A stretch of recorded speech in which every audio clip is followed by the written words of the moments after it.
Selamat siang Bapak, perkenalkan nama saya Dr. Veda, dokter yang bertugas pada siang hari ini. Dengan Bapak siapa, usianya berapa? Bapak Erik, usia 28 tahun, dok. Baik, Bapak datang ke sini bisa diceritakan keluhannya seperti apa dan sejak kapan Pak? Saya mengalami nyeri perut, dok, udah 1 hari yang lalu.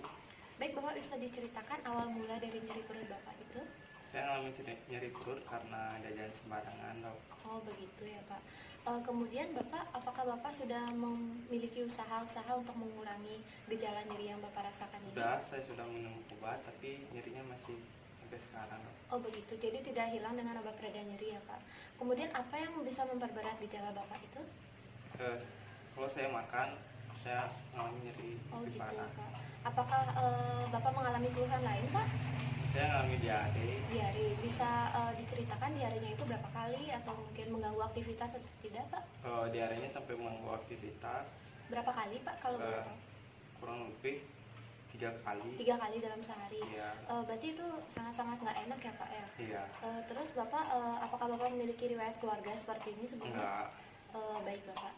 Jadi dari hasil anamnesis singkat tadi, di sini saya ingin melakukan pemeriksaan pada perut Bapak. Mungkin dalam pemeriksaan ini sedikit kurang nyaman ya Pak, karena mengharuskan Bapak untuk membuka pakaian atas Bapak. Tapi saya pastikan ini aman ya Pak ya. Kemudian Bapak bisa silakan berbaring di bed kalau Bapak bersedia dan langsung buka bajunya Pak. Baik, saya akan mencuci tangan saya terlebih dahulu.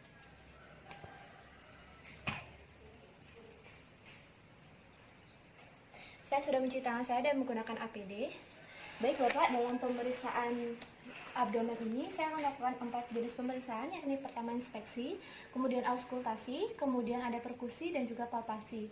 Pertama pemeriksaan inspeksi, di sini saya akan melihat regio perut Bapak secara umum ya Pak, untuk menentukan apakah adanya inflamasi atau tidak. Di sini saya melihat tidak ada inflamasi atau kemerahan, tidak ada bekas luka atau jejas luka, kemudian tidak ada bekas operasi, kemudian simetris antara kanan dan kiri dan tidak ada massa atau tumor ya Pak.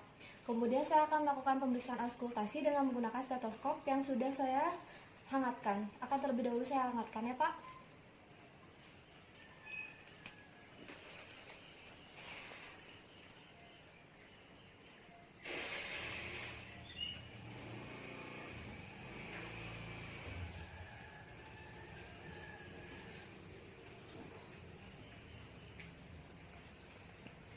Baik, setelah saya melakukan pemeriksaan auskultasi di keempat regio perut Bapak, di sini saya mendapatkan suara bising usus Bapak meningkat ya Pak. Suara normal bising usus itu adalah 5-34 kali per menit dan di sini saya mendapatkan meningkat. Kemudian saya di sini akan melakukan perkusi. Baik, saya akan melakukan perkusi dengan menggunakan tangan saya di keempat regio perut Bapak juga.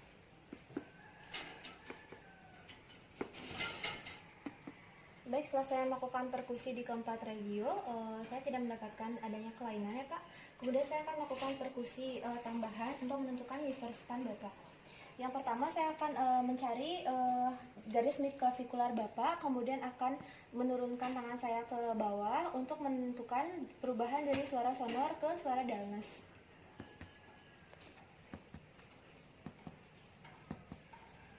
Kemudian saya akan beri tanda Pak.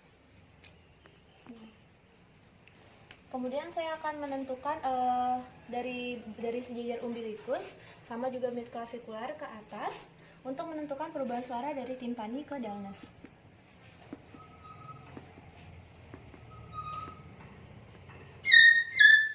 Kemudian saya akan ukur berapa panjangnya. Saya sudah menyiapkan penggaris di sini.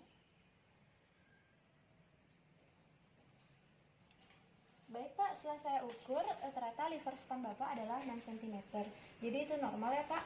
Kemudian saya akan melakukan pemeriksaan palpasi, yakni dengan menggunakan tangan saya dan menekan keempat regio perut Bapak. Yang pertama saya akan melakukan palpasi superficial, jadi Bapak bisa bilang kalau sakit ya Pak.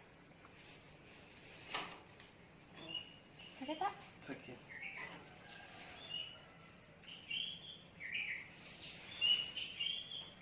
Kemudian saya akan melakukan palpasi dalam.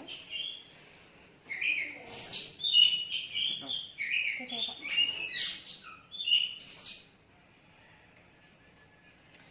Baik Bapak, di sini saya sudah melakukan palpasi dan Bapak mengeluhkan nyeri di epigastrik Bapak ya Pak. Kemudian di sini saya tidak mendapatkan adanya pembesaran dari spleen Pak ya. Baik Bapak, dari hasil pemeriksaan tadi, di mana pemeriksaan inspeksi didapatkan bahwa tidak ada inflamasi, tidak ada bekas luka, tidak ada bekas parut, ataupun dan simetris kanan dan kiri perut Bapak. Kemudian dari pemeriksaan auskultasi didapatkan suara lisimosis Bapak meningkat. Kemudian dari pemeriksaan liver span juga didapatkan bahwa liver span Bapak atau ukuran liver Bapak tidak ada pembesaran ya Pak, yaitu normal 6 cm. Kemudian dari pemeriksaan palpasi juga didapatkan Bapak nyeri di epigastrik Bapak atau di ulu hati Bapak. Kemudian itu saja Pak ya, dan dari pemeriksaan spleen juga tidak ada pembesaran atau tidak ada hepatosplenomegali. Baik Bapak silahkan duduk kembali Pak dan bisa digunakan bajunya. Saya akan menyampaikan hasil dari pemeriksaan ini.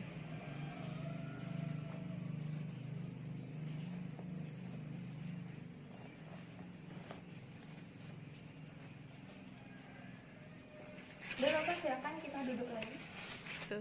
Baik Bapak, dari hasil pemeriksaan tadi, saya mencurigai Bapak terkena akut gastroenteritis akibat Bapak jajan sembarangan, yang mungkin itu terkontaminasi bakteri atau virus ya Pak. Di sini untuk selanjutnya untuk menentukan diagnosis Bapak, saya akan merujuk Bapak untuk melakukan pemeriksaan feses dan juga pemeriksaan darah ya Pak. Apakah Bapak bersedia? Apakah Bapak sudah mengerti Pak? Ada yang ingin ditanyakan kembali?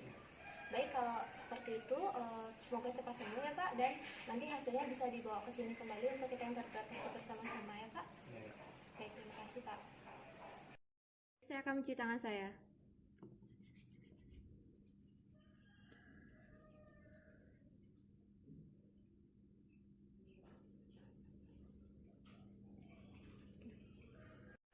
Baik, saya sudah mencuci tangan saya terlebih dahulu. Saya sudah memposisikan bednya, yaitu 45 derajat. Pertama-tama saya akan melakukan pemeriksaan vena jugularis interna. Jadi Bapak silakan hadap ke kiri dulu Pak. Di sini saya akan menggunakan 2 buah penggaris. Pertama saya akan letakkan 1 buah penggarisnya di sternal angle Bapak. Kemudian di sini saya akan letakkan penggaris 1 lagi di vena jugularis interna. Jadi vena jugularis interna itu membentuk segitiga yang terbentuk oleh otosternocleidomastoidea, tulang clavikula, dan juga vena jugularis eksterna. Kemudian di sini saya akan lihat pulsasi tertingginya. Kemudian dari pulsasi tertinggi itu saya akan tarik garis horizontal ke arah sternal angle.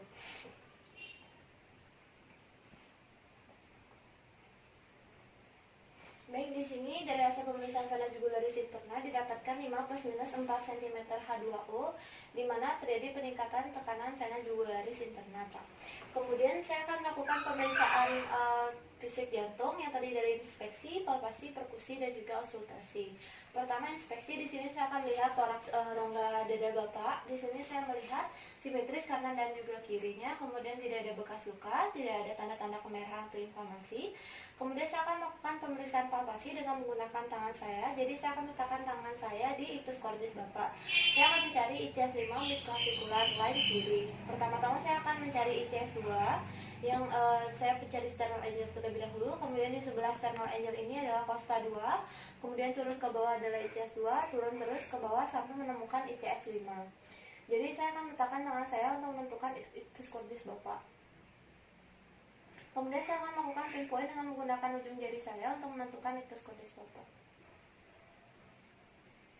Jadi di sini saya menemukan ictus cordis Bapak bergeser yang menandakan kemungkinan ada pembesaran jantung bagian kiri Pak ya. Kemudian selanjutnya saya akan melakukan pemeriksaan auskultasi dengan menggunakan diafragma dari stetoskop.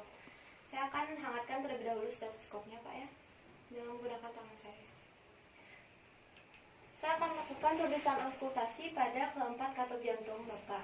Yang pertama, saya akan melakukan auskultasi di katup jantung aorta, di mana katup jantung aorta ini terletak pada ICS 2 parasternal line kanan.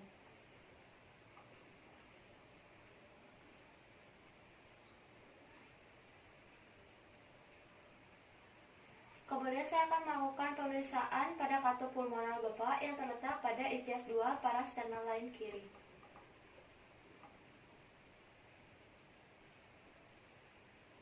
Kemudian saya akan melakukan pemeriksaan auskultasi pada katup trikuspid yang terletak pada ICS 4 parasternal line kiri.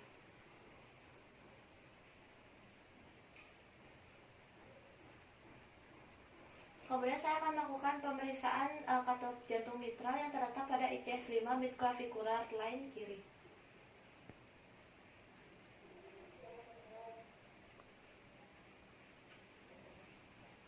Baik, dari hasil pemeriksaan auskultasi didapatkan ada suara sistolik murmur ataupun galops ya Pak ya.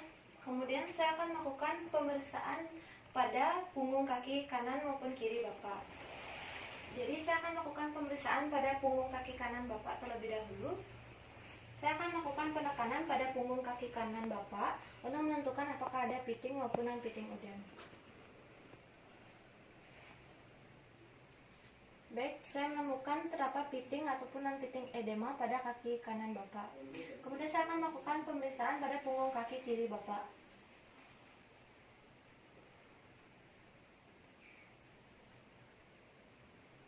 Baik, di sini saya juga menemukan piting maupun non-piting edema. Baik Bapak, pemeriksaannya sudah selesai. Bapak juga boleh menggunakan pakaian Bapak kembali. Nanti hasilnya akan dijelaskan di bagian tempat kita pemeriksaan tadi ya Pak, pertama kali. Apakah Bapak ada yang ingin ditanyakan? Terima kasih. Perkenalkan, nama saya Dr. Fida. Saya dokter yang bertugas pada siang hari ini. Sebelumnya dengan siapa dan umurnya berapa? Nama saya Erma, umur saya 18 tahun. Jadi saya mending panggil adik atau apa ya? Adik aja deh. Adik. Baik adik datang ke sini. Ada yang bisa saya bantu? Jadi gini dok, saya ngerasa kayak melihat kayak kamu bisa melihat benda-benda yang terlalu jauh dari saya. Begitu. Bisa diceritakan sejak kapan itu? Kalau nggak salah, sudah 3 bulan yang lalu. Oh baik, jadi berdasarkan keluhan adik di sini, saya akan melakukan pemeriksaan tajam penglihatan atau visus. Di mana dalam pemeriksaan ini saya akan menggunakan Snellen chart yang tepat saya pasang di depan adik sejauh 6 meter. Jadi dalam pemeriksaan ini nanti saya akan menunjukkan huruf-huruf. Nanti adik bisa sebutkan huruf apa yang saya tunjuk ya. Iya. Apakah sebelumnya adik sudah pernah melakukan pemeriksaan ini? Belum pernah sama sekali. Jadi ini yang pertama kali ya? Iya dok. Kemudian apakah adik bisa membaca? Bisa dok. Baik. Jadi dalam pemeriksaan ini saya menggunakan Snellen chart karena adik bisa membaca ya. Baik, kita langsung saja. Jadi dalam pemeriksaan nanti saya akan menyuruh adik untuk duduk tegak pada jarak 6 meter. Nanti di sana saya akan memeriksa satu persatu mata adik kanan dan kiri secara bergantian. Jadi nanti ketika saya menyuruh adik untuk melihat dengan mata kiri adik bisa menutup mata kanan adik menggunakan telapak tangan seperti ini ditelungkupkan agar tidak menekan bola mata adik ya. Apakah adik mengerti? Ya siap dok. Jadi sebelum melakukan pemeriksaan ini saya akan mencuci tangan saya terlebih dahulu dan menggunakan APD. Adik bisa silakan duduk dengan tegak ya. Baik, saya akan mencuci tangan saya terlebih dahulu menggunakan hand sanitizer.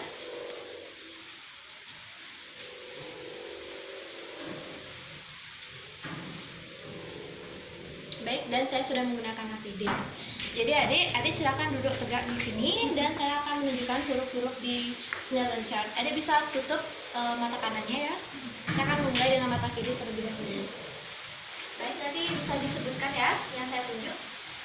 E, P, F, O, P, E, P, C, D, P, E, C, D, Z. Oke, normal. A, U, D. Baik, selanjutnya adik bisa menutup mata kiri adik dan menggunakan mata kanan adik. E, P, O, E, L, A, Z, D, Z. Baik, sudah selesai. Skip. 3. Baik adik, dari hasil pemeriksaan Snellen chart yang tadi kita sudah lakukan, saya dapat menginterpretasikan bahwa mata kanan adik itu tidak bisa melihat di jarak 6/12 ya. Kemudian mata kiri adik yaitu tidak bisa melihat di 6/75. Jadi bisa saya interpretasikan bahwa oculus sinistra 6/7,5 dan oculus dextra 6/12. Baik, sekian. Apa ada yang ingin ditanyakan? Kalau misalnya tidak, baik, terima kasih ya, Dek. Pagi Bapak, perkenalkan nama saya Dr. Jaya Terdapat Dinas pada pagi hari ini. Sebelumnya saya ingin mengkonfirmasi bahwa nama Bapak Erik, berusia 25 tahun ya Pak. Saya diminta oleh supervisor saya untuk melakukan pemeriksaan THT terarah khusus pada mulut Bapak berdasarkan keluhan yang sudah Bapak ceritakan sebelumnya. Nah, dalam pemeriksaan ini mungkin akan terasa sedikit kurang nyaman dan mungkin akan membutuhkan waktu beberapa menit. Apakah Bapak bersedia? Baik Bapak, apabila Bapak memang sudah bersedia, saya akan mencuci tangan saya terlebih dahulu dan mempersiapkan alat dan bahan serta menggunakan APD. Baik, saya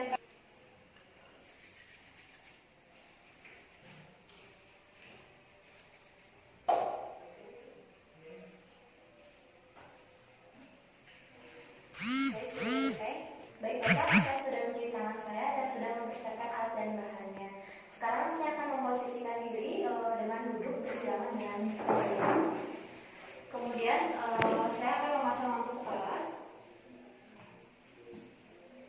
Baik, yang pertama saya akan memeriksa bagian bibir Bapak. Di sini saya menilai apakah terdapat kemerahan, kemudian warnanya, kemudian apakah ada jaringan parut, ada bekas luka, maupun tanda-tanda informasi yang lainnya. Di sini saya melihat bibir Bapak agak sedikit memar, Pak. Kemudian Bapak bisa buka ini bilang I. Di sini saya menilai gusi Bapak untuk menilai apakah ada perubahan warna, adanya tanda-tanda inflamasi atau kemerahan. Kemudian apakah ada gusi yang membengkak, kemudian apakah terdapat jaringan parut maupun luka. Selanjutnya Bapak bisa bilang A. Di sini saya ingin menilai mukosa pipi Bapak. Di sini saya menilai apakah terdapat tanda-tanda inflamasi, kemerahan, kemudian bekas luka, jaringan parut maupun tanda-tanda kemerahan yang lainnya. Selanjutnya saya akan sekalian melihat gigi Bapak. Di sini saya menilai apakah terdapat gigi yang berlubang maupun gigi yang sudah tanggal. Selanjutnya Bapak silakan julurkan lidah Bapak. Di sini saya ingin melihat bentuk lidah Bapak, kemudian papil lidah Bapak, apakah ada yang membesar atau tidak, kemudian apakah ada perubahan warna, tanda-tanda inflamasi atau tanda-tanda radang lainnya. Jadi Bapak silakan naikkan lidah Bapak. Di sini saya menilai dasar lidah Bapak. Saya menilai apakah terdapat perubahan warna, tanda-tanda inflamasi lainnya, kemudian apakah terdapat nodul, ada bengkak atau bekas luka atau tidak. Selanjutnya Bapak bisa buka mulut lagi ya. Saya akan menggunakan tang spatel di 2/3 anterior untuk melihat faring, uvula, dan juga tonsilnya. Silakan. Baik, di sini saya melihat uvula masih berada di tengah. Kemudian faring ada kemerahan atau hiperemi. Kemudian tonsilnya membesar Pak, kanan dan kiri sekitar 25-50% dari lapang orofaring. Kemudian di sini keritannya juga melebar dan dendritis positif kanan dan kiri. Baik Bapak, pemeriksaannya sudah selesai. Kemudian saya akan merapikan alat-alat dan mencuci tangan saya kembali. Baik, saya akan mencuci tangan saya menggunakan.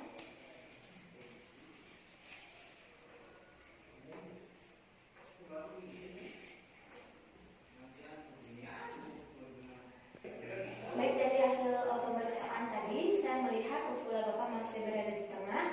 Kemudian faring Bapak mengalami kemerahan atau hiperemi. Kemudian tonsil Bapak membesar yaitu sekitar 25-50% dari lapang orofaring, di mana itu artinya derajat 2 ya Pak. Kemudian selanjutnya saya melihat adanya kripta yang lebar dan dendritis positif kanan dan kiri. Nah, saya menduga itu merupakan suatu kondisi yang dinamakan tonsilitis kronis eksaserbasi akut, atau secara umum dapat dikatakan itu merupakan amandel yang sudah lama yang aktif kembali atau mengalami inflamasi kembali, sehingga Bapak mengalami keluhan-keluhan yang sudah Bapak katakan kemarin. Nah, selanjutnya di sini saya akan memberikan Bapak antibiotik, jadi mohon antibiotiknya diminum sampai habis ya Pak. Kemudian selanjutnya Bapak bisa memakan makanan yang lembek terlebih dahulu seperti bubur, seperti itu Pak.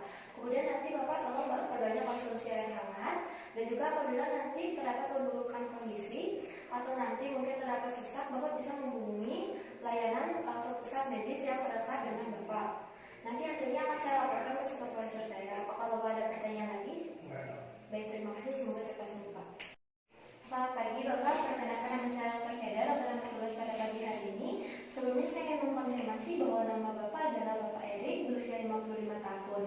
Jadi di sini saya diminta oleh supervisor saya untuk melakukan pemeriksaan sensoris neurologis, di mana Bapak mengalami keluhan kesemutan di seluruh tubuh Bapak, terutama pada ujung-ujung jari kaki dan ujung-ujung jari tangan Bapak ya Pak. Nah, di sini tujuan dari dilakukan pemeriksaan ini adalah untuk mengevaluasi kemampuan saraf sensoris Bapak apakah masih baik atau tidak. Jadi dalam pemeriksaan ini mungkin akan terasa sedikit kurang nyaman karena saya memakai alat-alat. Apakah Bapak tetap bersedia? Bersedia. Baik Bapak, apabila Bapak bersedia, nanti Bapak silakan berbaring di bed yang sudah ada selama saya mencuci tangan saya dan memperlihatkan alat-alat dan menggunakan APD ya Pak. Saya akan mencuci tangan saya sama Bapak.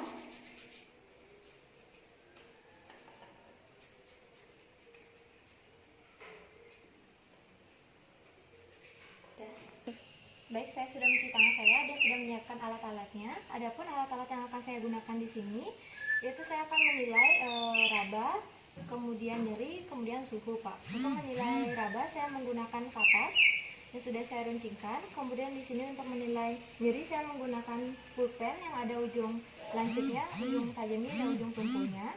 Kemudian ada untuk suhu saya menggunakan air panas dan juga air dingin Pak.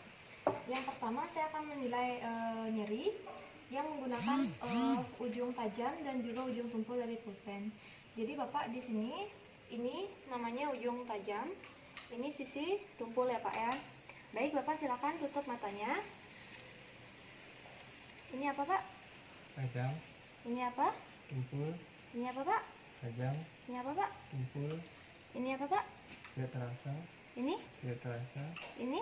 Tidak terasa. Ini? Tidak terasa. Baik, sisi yang satunya. Terasa apa Pak? Tajam. Kemudian nih, Tumpul. ini, Tajam. ini, Tumpul. ini, Tajam. ini, Tumpul. ini, Tidak terasa. ini, Tidak terasa. ini, Tidak terasa. ini. Tidak terasa. Baik, sekarang saya akan menilai pada kaki Bapak. Ini apa Pak? Tajam. Ini, Tumpul. ini, Tumpul. ini, Tumpul. ini, Tidak terasa. ini, Tidak terasa. ini, Tidak terasa. ini, Tidak terasa. ini, Tajam. ini, Tumpul. ini, Tajam. ini, Tumpul. ini, Tidak terasa. ini, Tidak terasa. ini, Tidak terasa. ini. Tidak terasa. Baik, pemeriksaan selanjutnya adalah pemeriksaan raba. Bapak silakan buka matanya Pak. Di sini saya akan menggunakan kapas. Nanti Bapak ini adalah sensasi teraba. Kemudian apabila tidak ada sensasi, Bapak bisa bilang tidak teraba. Nanti sama instruksinya Bapak tutup mata. Kemudian ketika saya bertanya apakah teraba atau tidak, apabila teraba Bapak jawab teraba, apabila tidak Bapak jawab tidak ya Pak. Silakan tutup matanya Pak. Ini Pak. Teraba. Ini. Tidak. Ini. Teraba. Ini. Teraba. Ini. Tidak. Ini. Tidak. Ini. Tidak. Baik, selanjutnya sisi yang lagi satu. Ini Pak. Teraba. Ini. Teraba. Ini. Tidak. Ini. Tidak. Ini. Tidak. Ini. Tidak. Baik, sekarang saya akan menilai pada kaki Bapak. Teraba Pak? Teraba. Teraba Pak? Teraba. Teraba Pak? Teraba. Teraba Pak? Tidak. Teraba Pak? Tidak. Kemudian sisi satunya. Teraba. Teraba Pak? Teraba. Teraba Pak? Tidak. Teraba Pak? Tidak. Teraba Pak? Tidak. Teraba Pak? Tidak. Teraba Pak? Tidak. Teraba Pak? Teraba. Pada kaki apa Pak? Kiri. Teraba Pak? Teraba. Pada kaki apa? Kanan. Baik, Bapak buka mata Pak. Sudah selesai dengan pemeriksaan raba. Kemudian saya akan melakukan pemeriksaan dengan menggunakan suhu. Jadi ini adalah cairan hangat. Kemudian ini adalah cairan dingin ya Pak. Sama Bapak bisa tutup mata Bapak. Ini apa Pak? Dingin. Ini apa Pak? Hangat. Ini apa Pak? Hangat. Ini apa Pak? Dingin. Ini apa Pak? Tidak terasa. Ini apa Pak? Tidak terasa. Ini apa Pak? Tidak terasa. Ini apa Pak? Dingin. Ini apa Pak? Hangat. Ini apa Pak? Dingin. Ini apa? Tidak terasa. Ini apa? Tidak terasa. Ini? Tidak terasa. Baik, selanjutnya di kaki Bapak. Ini Pak. Dingin. Ini Pak. Hangat. Ini? Dingin. Ini? Hangat. Ini? Tidak terasa. Ini? Tidak terasa. Ini? Tidak terasa. Ini? Tidak terasa. Ini apa Pak? Dingin. Ini apa Pak? Dingin. Ini apa Pak? Tidak terasa. Ini apa? Hangat. Ini apa? Hangat. Ini apa? Hangat. Sekarang ini di kaki apa Pak? Kanan. Baik. Bapak silakan buka mata. Baik, pemeriksaannya sudah selesai. Saya akan mencuci tangan saya kembali dan nanti akan saya beritahukan hasilnya Pak. Baik, saya sudah mencuci tangan saya Pak. Di sini setelah kita lakukan pemeriksaan, jadi dapat disimpulkan Bapak mengalami penurunan sensibilitas ya Pak, terutama pada ujung-ujung jari tangan dan ujung-ujung jari kaki Bapak. Hal ini mungkin terkait dengan penyakit hiperglikemi atau gula darah Bapak yang tinggi yang tidak terkontrol. Itu menyebabkan terjadinya penurunan sirkulasi atau terjadinya kegagalan peredaran darah pada saraf-saraf perifer Bapak, sehingga Bapak tidak merasakan sarafnya tidak berfungsi dengan baik ya Pak. Nanti untuk kedepannya Bapak tolong kontrol gula darahnya Pak, agar tidak terjadi sampai lebih parah, dan nanti hasilnya akan saya sampaikan kepada supervisor untuk dilakukan tindakan lebih lanjut Pak. Apakah Bapak ada pertanyaan? Iya. Baik, terima kasih. Selamat pagi, Sal. Perkenalkan, nama saya Dr. Seda, dokter yang bertugas pada pagi hari ini. Sebelumnya dengan Ibu siapa? Ibu Era, Usianya berapa Bu Era? 25 tahun. Ibu Era datang ke sini apa ada yang bisa saya bantu? Saya ingin konsultasi kehamilan. Baik, apakah Ibu berdasarkan HPHT udah berapa minggu kehamilannya Bu? 32 minggu. Ini kehamilannya keberapa Bu? Kepertama. Baik Ibu, apakah Ibu sudah pernah melakukan pemeriksaan seperti ini sebelumnya? Sudah berapa kali? Baik Ibu. Jadi saya ingin bertanya, apakah pernah keluar darah maupun lendir dari vagina Ibu? Enggak. Enggak. Kemudian apakah gerak janinnya masih aktif Bu? Aktif. Baik, seperti itu ya Bu. Apakah Ibu memiliki riwayat penyakit kronis seperti hipertensi dan kehamilan maupun diabetes Bu? Enggak. Kemudian dengan riwayat keluarga Ibu bagaimana Bu? Tidak. Baik, jadi dalam secara analisis tadi saya akan melakukan pemeriksaan. Jadi dalam pemeriksaan ini mungkin akan terasa sedikit kurang nyaman karena mengharuskan Ibu untuk membuka pakaian atas Ibu. Apakah Ibu bersedia? Bersedia. Baik, apabila Ibu bersedia, Ibu silakan berbaring juga. Kita akan mencuci tangan saya serta menyiapkan alat dan bahan dan menggunakan APD. Baik, saya sudah mencuci tangan saya terlebih dahulu Bu. Jadi Ibu silakan diposisikan Bu senyaman mungkin. Kemudian bajunya agak sedikit dibuka. Baik, Ibu sudah membuka baju Ibu. Kemudian tolong kakinya diposisikan mengangkang atau ditotomi Bu ya. Selanjutnya saya akan melakukan pemeriksaan leopard. Jadi pemeriksaan leopard ini terdiri dari 4, di mana pemeriksaan leopard 1 itu tangan saya berada di fundus uteri, kemudian mengarah ke wajah Ibu. Jadi pemeriksaan ini bertujuan untuk mengetahui posisi janin yang berada di fundus. Saya akan meletakkan kedua tangan saya di sini. Jadi teraba bagian yang lunak dan juga besar kesan bokong. Selanjutnya saya akan mengukur tinggi fundus uteri Ibu menggunakan meteran. Jadi saya akan mengukur dari simfisis pubis ke arah fundus uteri Ibu. Jadi didapatkan di sini 34 cm ya Bu. Selanjutnya saya akan melakukan pemeriksaan leopard 2. Jadi saya akan meletakkan tangan saya di kanan dan kiri perut Ibu. Jadi saya akan mengarah ke wajah Ibu juga, di mana saya bertujuan untuk memeriksa bagian sisi kanan dan sisi kiri, bagian janin yang ada di sisi kanan dan sisi kiri. Saya akan melakukan pemeriksaan pada sisi kiri dengan memfiksasi bagian kanan. Jadi teraba bagian yang keras dan juga datar kesan punggung. Selanjutnya saya akan melakukan pemeriksaan pada bagian kanan dengan melakukan fiksasi pada bagian kiri. Baik, di sini teraba bagian kecil kesan ekstremitas tangan dan kaki. Selanjutnya saya akan melakukan pemeriksaan leopard 3 dengan mengarah ke wajah Ibu menggunakan satu tangan saya untuk mengetahui posisi janin yang berada di bagian bawah. Di sini teraba bagian yang keras dan juga bulat kesan kepala. Selanjutnya saya akan melakukan pemeriksaan leopard 4. Jadi pemeriksaan leopard 4 ini saya mengarah ke kaki Ibu, di mana saya menggunakan kedua tangan saya untuk menentukan seberapa jauh janin sudah memasuki pintu atas panggul. Di sini kedua tangan saya masih bisa bertemu, yang artinya belum ada kepala janin yang memasuki pintu atas panggul. Selanjutnya saya akan melakukan pengukuran denyut jantung janin atau DJJ. Jadi saya akan memeriksanya dengan stetoskop Linac di bagian punggung janin ibu selama 1 menit.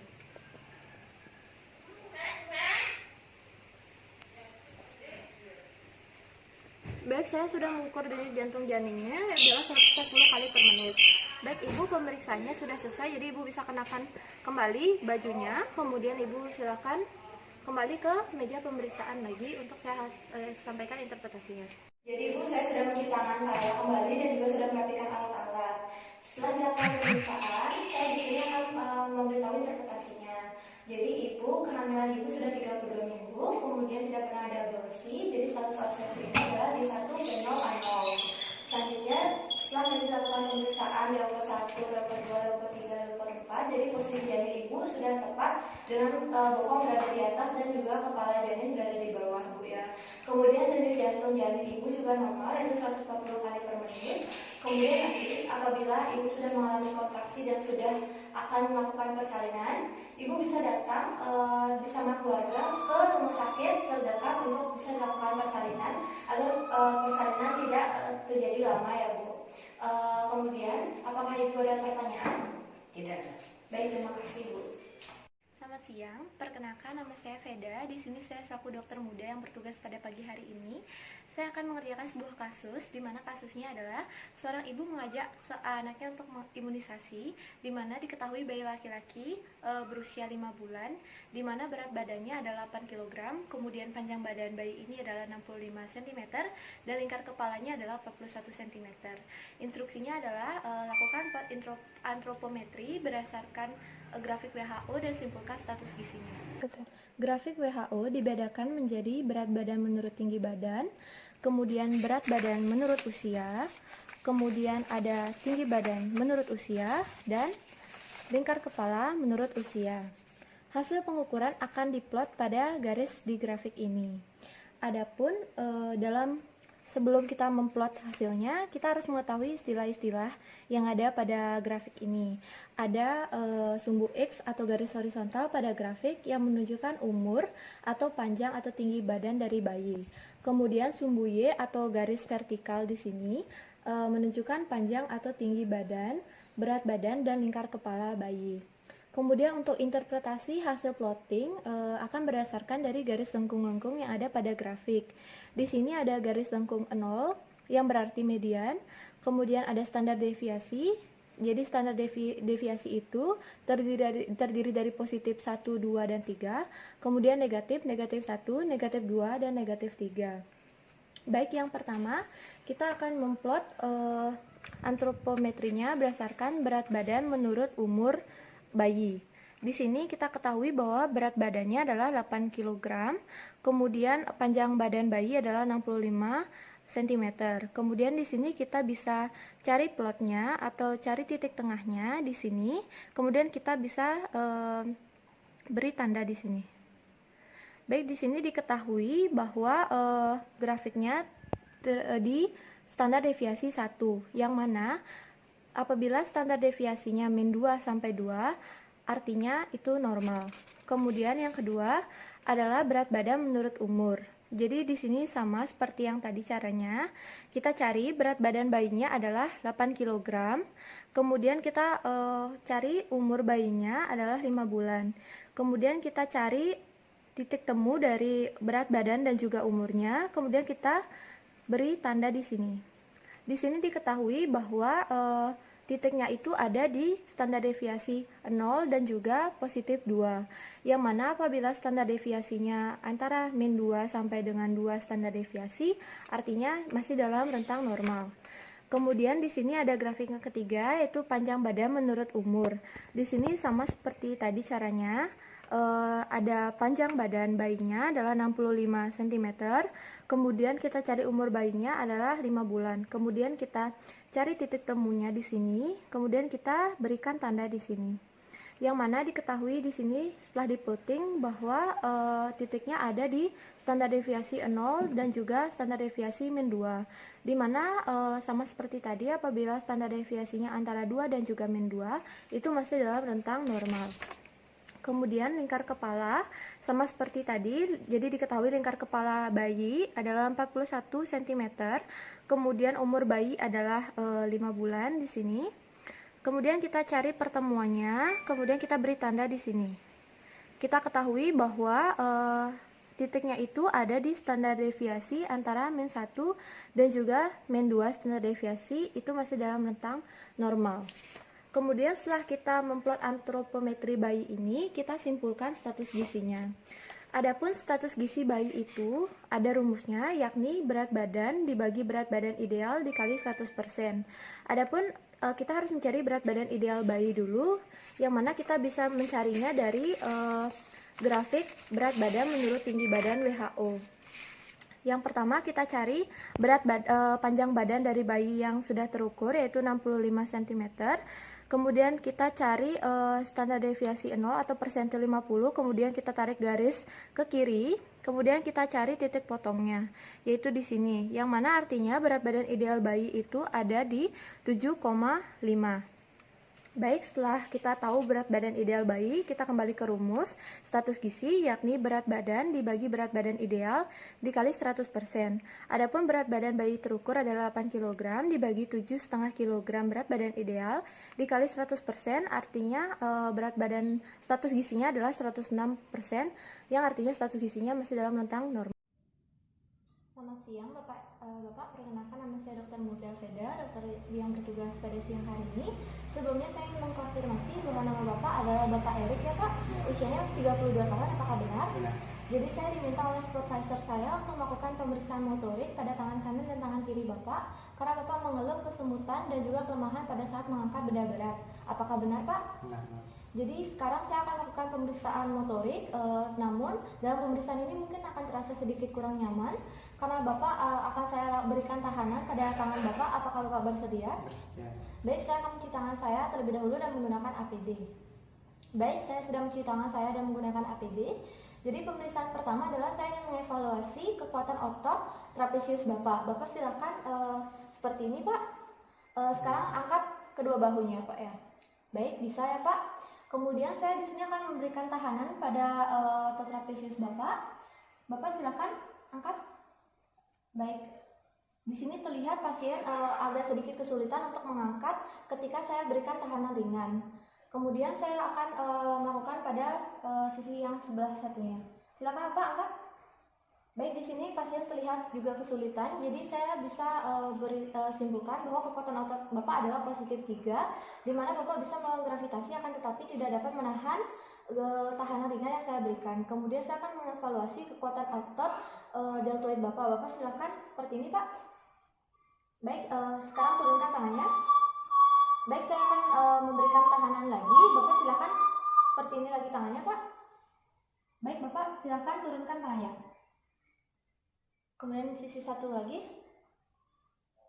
Baik, di sini tadi Bapak bisa melawan gravitasi, akan tetapi tidak dapat menahan tahanan ringan yang saya berikan. Kemudian saya akan mengevaluasi kekuatan otot bicep dan tricep Bapak. Bapak silakan tangannya digenggam seperti ini, kemudian ditekuk, kemudian diluruskan kembali. Sudah. Baik, saya akan mengevaluasi kemampuan otot bicep Bapak. Di sini saya akan meraba otot bicep Bapak, kemudian Bapak silakan tekuk tangannya. Bapak silakan tekuk tangannya. Baik, di sini pasien juga terlihat kesulitan. Kemudian saya akan mengevaluasi kemampuan otot tricep Bapak. Silakan Bapak ditekuk di sini. Kemudian saya akan mengevaluasi otot tricepnya. Silakan Pak. Baik, pasien juga terlihat kesulitan. Silakan Pak. Kemudian saya akan mengevaluasi kemampuan otot flexor digitorum superficial dan flexor digitorum profunda. Baik, Bapak silakan Bapak seperti ini tangannya Pak. Pertama, saya akan mengevaluasi kemampuan otot flexor digitorum superficial. Baik, Bapak silakan. Baik, pasien terlihat kesulitan. Silakan Pak. Pasien juga terlihat kesulitan. Sekarang saya akan mengevaluasi otot flexor digitorum profunda. Baik, silakan Pak. Tidak bisa ya. Baik, silakan Pak. Baik, yang terakhir saya akan mengevaluasi kekuatan otot palmar interosei dan juga dorsal interosei. Bapak silakan aduksikan tangannya Pak, atau seperti ini, dekatkan tangannya. Baik, bisa ya. Kemudian saya akan memberikan tekanan satu-satu. Bisa Pak? Tidak bisa ya Pak? Tidak bisa ya Pak? Tidak bisa ya Pak. Kemudian tangannya lagi satu. Tidak bisa ya Pak? Tidak bisa Pak? Tidak bisa. Kemudian saya akan mengevaluasi kemampuan otot dorsal interosei. Jadi silakan Bapak bawa keluar tangannya Pak, jari-jarinya. Bisa ya. Kemudian saya akan memberikan tahanan sama seperti tadi. Silakan Pak, arahkan ke keluar. Silakan Pak, tidak bisa juga Pak, tidak bisa juga. Baik, sudah Pak, pemeriksaannya sudah selesai. Jadi setelah dilakukan pemeriksaan motorik kepada Bapak, didapatkan bahwa kemampuan otot Bapak itu adalah kekuatan otot Bapak adalah positif 3, di mana Bapak mampu melawan gravitasi akan tetapi tidak mampu menahan tekanan ringan yang sudah saya berikan. Artinya kekuatan otot positif 3 atau sering disebut dengan paresis otot. Kemudian saya akan melaporkan hasilnya kepada supervisor saya untuk dilakukan tindakan lebih lanjut ya Pak. Baik, terima kasih Bapak. Silahkan Bapak persiapkan dirinya. Kemudian saya akan mencuci tangan saya kembali dan melaporkan hasilnya kepada supervisor saya. Pagi Bapak, perkenalkan nama saya Dr. Muda Veda, dokter muda yang bertugas di instalasi pada pagi hari ini. Sebelumnya saya ingin mengkonfirmasi apakah benar nama Bapak adalah Bapak Erik, berusia 30 tahun. Jadi di sini saya diinstruksikan oleh supervisor saya untuk melakukan pemeriksaan luka, di mana Bapak mengeluh nyeri dan juga terdapat luka pada tangan kiri Bapak setelah terjadi perkelahian ya Pak. Nah, di sini sudah dilakukan pemeriksaan fisik berupa tanda vital dan juga ronsen. Dalam pemeriksaan luka ini mungkin terasa akan sedikit kurang nyaman ya Pak. Apakah Bapak bersedia? Dan sekarang saya juga melakukan fotografi atau dokumentasi foto untuk kepentingan pelaporan. Apakah Bapak bersedia? Baik, apabila Bapak bersedia, saya akan mencuci tangan saya, kemudian menyiapkan APD dan juga menyiapkan alat-alat dan bahannya. Saya akan mencuci tangan saya.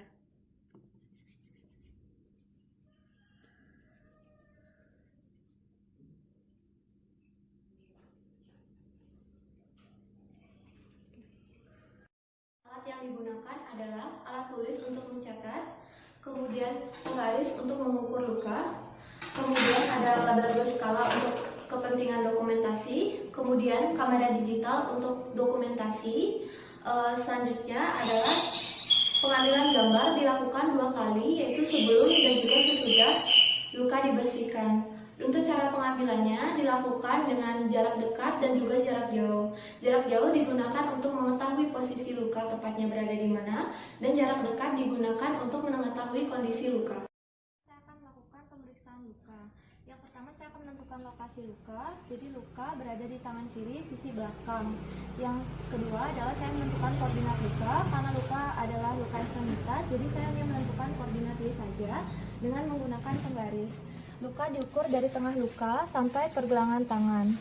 Di sini luka berada 2,5 cm dari pergelangan tangan. Yang kedua adalah menentukan jenis luka. Jadi ini merupakan luka terbuka dengan tepi rata, sudut lancip, dengan dasar luka berupa otot. Kemudian luka dapat dirapatkan dan apabila dirapatkan membentuk garis sepanjang 4,5 cm. Kemudian di sekitar luka terdapat memar keunguan. Baik Bapak, saya juga sudah menyuruh teman saya untuk mendokumentasikan dan memberi label seperti ini. Kemudian nanti pemeriksaan lukanya ini sudah selesai ya Bapak. Nanti untuk dokumentasinya juga sudah, untuk kepentingan pelaporan, dan nanti untuk selanjutnya akan dilakukan oleh rekan saya. Deskripsi luka adalah sebagai berikut. Pada punggung tangan kiri 2,5 cm di bawah pergelangan tangan terdapat luka terbuka dengan tepi rata, sudut luka lancip, dasar luka otot. Luka dapat dirapatkan dan membentuk garis sepanjang 4 cm. Di sekitar luka terdapat memar keunguan.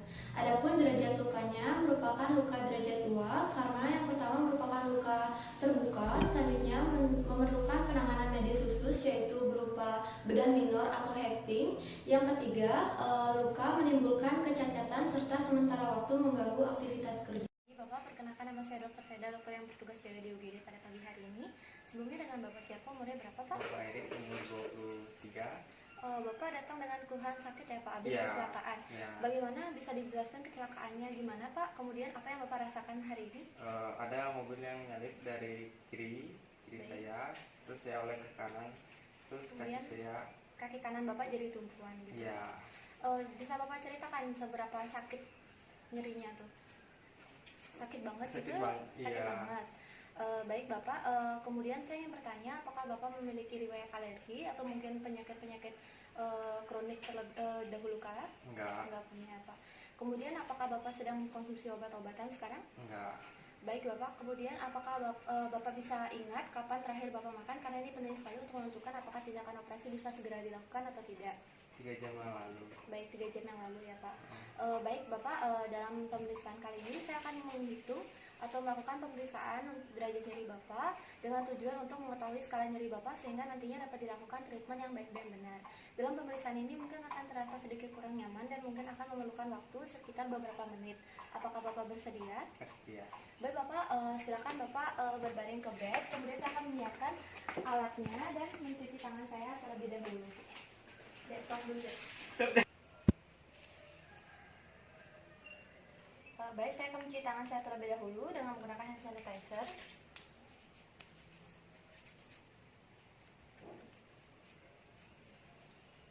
Dan saya sudah menggunakan APD.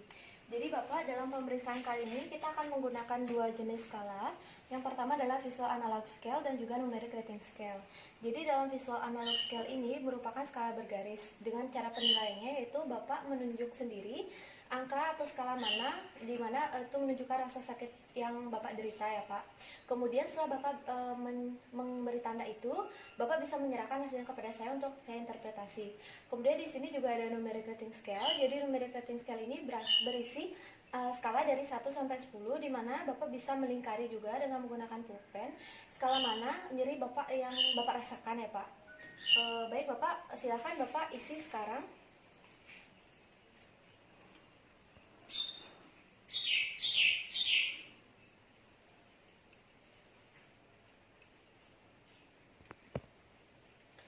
Jadi dari hasil pemeriksaan ini, dari visual analog scale menunjukkan bahwa Bapak merasakan sakit yang lumayan berat ya Pak, karena Bapak cenderung mengarah ke garis yang di kanan, yakni itu artinya skala yang Bapak rasakan itu berat. Itu juga sejalan dengan hasil dari numeric rating scale, di mana di sini menunjukkan skala 8, yakni Bapak artinya Bapak merasakan sakit yang cukup nyeri ya Pak ya. Yeah. Baik Bapak, untuk selanjutnya saya di sini akan memberikan Bapak resep yaitu obat pereda nyeri untuk mengurangi nyeri yang Bapak rasakan untuk selanjutnya diberikan treatment lebih lanjut. Apakah Bapak ada yang ingin Bapak tanyakan? Enggak. Apa Bapak sudah mengerti? Enggak. Baik, terima kasih. Semoga Bapak cepat sembuh ya Pak. Sore Bapak, perkenalkan nama saya Dr. Feda, dokter yang bertugas pada sore hari ini. Sebelumnya nama Bapak siapa? Usianya berapa Pak? Bapak Erik, usia saya 30 tahun, Dok. Baik Bapak Erik bekerja di mana ya Pak? Saya jadi petani, Dok. Jadi petani. Di mana Bapak? Kalau tinggal kalau boleh tahu? Di Tabanan, Dok. Baik Bapak. Bapak datang ke sini apa ada yang bisa saya bantu? Saya mengalami keluhan dan saya itu berdebar-debar, Dok.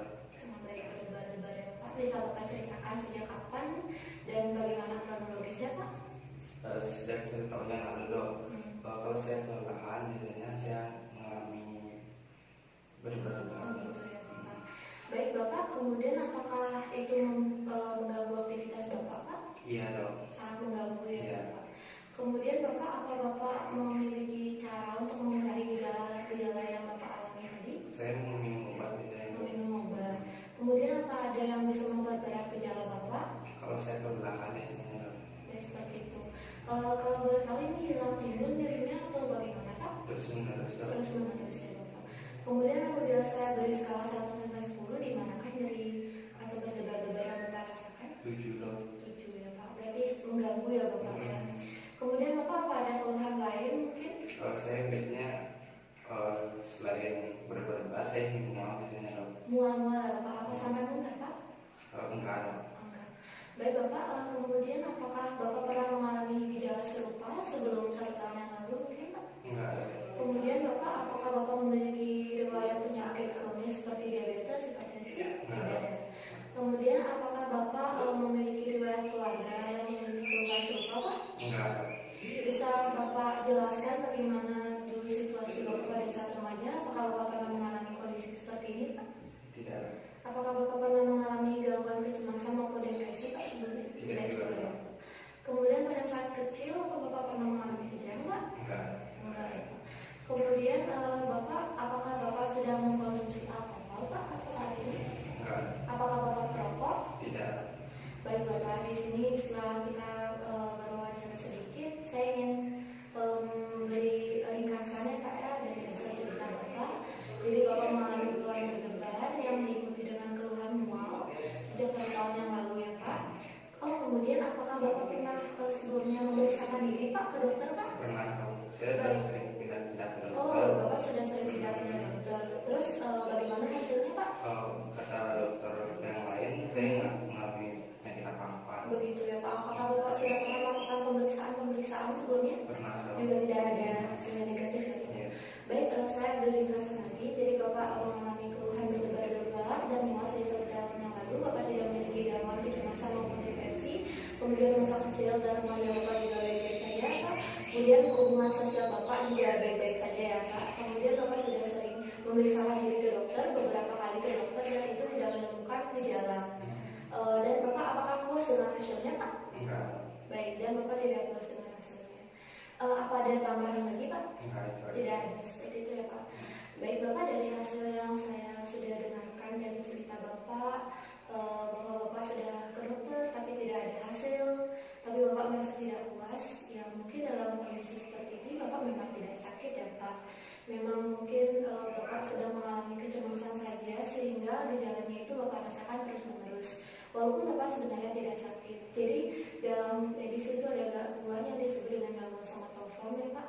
Jadi gangguan somatoform itu merupakan suatu kondisi di mana penderitanya akan merasakan sakit terus-menerus walaupun memang sebenarnya tidak sakit.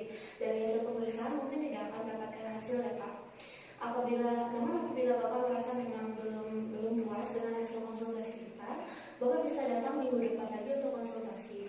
Nanti Bapak bisa bawa juga obat-obatan atau mungkin hasil pemeriksaan yang Bapak sudah jalani dan Bapak bisa berikan kepada saya untuk kita diskusikan bersama ya Bapak. Apalagi Bapak ada yang ingin ditanyakan lagi? Tapi untuk sekarang saya akan berikan obat untuk mengurangi gejala Bapak ya Pak. Baik, apakah Bapak sudah mengerti Pak? Baik, nanti silakan datang lagi untuk konsultasi ya Pak. Terima kasih. Selamat pagi, perkenalkan nama saya Veda, selaku dokter muda yang bertugas pada pagi hari ini. Di sini saya akan menginterpretasi fototoraks. Adapun interpretasinya adalah sebagai berikut. Yang pertama terlihat gambaran fototoraks posterior anterior, di mana di sini bisa disimpulkan adalah fototoraks posterior anterior atau PA karena skapula tidak menutupi lapangan paru, kemudian bisa terlihat klavikula mendatar, kemudian besar jantung mendekati ukuran yang normal, kemudian kosta belakang yang terlihat. Selanjutnya bentuk jantung dan ukurannya normal. Di sini bentuk jantungnya normal dan ukuran jantungnya normal karena tidak melebihi dari 50% diameter transtorakal internal. Kemudian trakea normal, tidak terdapat deviasi di sini. Kemudian sudut costophrenicus yang kiri tajam, yang kanan tidak dapat diidentifikasi. Kemudian kemudian diafragmanya normal, di mana diafragma kanan memang lebih tinggi daripada diafragma kiri karena terdesak oleh hepar. Kemudian di sini terdapat gambaran nodul milier di paru-paru kanan dan kiri, di mana ukuran nodul kurang dari setengah sentimeter atau vein nodul multiple di lapangan paru kanan dan kiri. Kemudian di sini terlihat soft tissue normal. Kesimpulan dari fototoraks ini adalah diagnosis dari TB milier. Selamat siang Bapak, perkenalkan nama saya Dr. Muda Veda, dokter muda yang bertugas pada siang hari ini. Sebelumnya saya ingin mengkonfirmasi bahwa nama Bapak adalah Bapak Erik, usianya 20 tahun, apakah benar Pak? Benar Pak. Jadi saya diminta oleh supervisor saya untuk melakukan pemasangan armstring pada Bapak karena Bapak mengeluh nyeri pada sendi bahu kanan Bapak, karena Bapak sudah didiagnosis dislokasi sendi bahu dan juga sudah dilakukan deposisi. Jadi Bapak dalam pemasangan ini mungkin akan terasa sedikit kurang nyaman Apakah Bapak bersedia? Bersedia dong. Jadi dalam pemasangan ini saya akan menggunakan Nutella ya Bapak. Ya. Baik, saya akan mencuci tangan saya terlebih dahulu. Jadi tujuan pemasangan ini adalah untuk mengistirahatkan sendi bahu Bapak untuk beberapa saat ke depan. Baik, saya akan mencuci tangan saya terlebih dahulu ya Bapak. Silakan Bapak mempersiapkan dirinya senyaman mungkin. Baik, saya sudah mencuci tangan saya dan menggunakan APD. Bapak silakan posisikan tangannya senyaman mungkin Pak. Jadi apakah sudah nyaman Pak? Sudah. Apakah sudah tidak ada tahanan pada sendi bahu Bapak? Sudah. Baik, pertama saya akan melakukan pemeriksaan pada perifer Bapak atau pada ujung distal Bapak dengan melakukan pemeriksaan CRT. Jadi pada pemeriksaan CRT atau capillary refill time normal ya Pak, karena hasilnya di bawah 2 detik ya Pak. Kemudian apakah Bapak merasakan sensasi kesemutan pada tangan Bapak? Tidak. Baik, Bapak tidak merasakan sensasi kesemutan ya Bapak. Baik, karena semuanya sudah normal, jadi Bapak bisa tangannya dipegang seperti ini. Selanjutnya saya akan melakukan pemasangan arm sling dengan menggunakan Nutella. Permisi Bapak.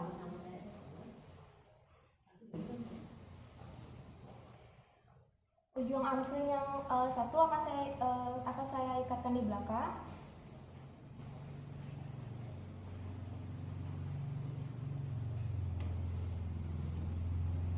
Apakah sudah nyaman Pak? Sudah dong. Baik, saya akan mengikatnya di belakang.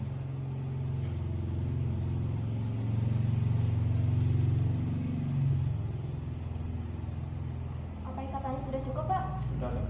Baik, kemudian saya akan merapikan ikatan yang di sini.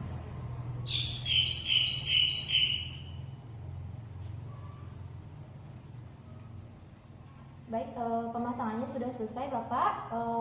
Kemudian saya akan mencuci tangan saya kembali setelah prosedur. Baik, saya sudah mencuci tangan saya kembali. Jadi Bapak, pemasangan arm sling ini nanti Bapak silakan lepas selama 1 minggu ke depan ya Bapak. Jadi selama pemasangan arm sling sama seminggu ini Bapak tidak boleh menggerakkan sendi bahu Bapak, tetapi Bapak boleh menggerakkan ujung jari Bapak, pergelangan tangan Bapak, dan telapak tangan bawah Bapak. Lengan bawah Bapak agar tidak kaku selama 1 minggu. Kemudian setelah 1 minggu arm sling ini bisa dilepas. Kemudian saya mohon Bapak untuk melakukan rehabilitasi lagi agar fungsi dari sendi bahu Bapak bisa normal kembali. Apakah Bapak ada pertanyaan? Tidak. Baik, kemudian saya akan sampaikan hasilnya kepada supervisor saya. Semoga cepat sembuh Pak. Selamat pagi Bapak, perkenalkan nama saya Dr. Nuda Feder, dokter muda yang bertugas pada siang hari ini.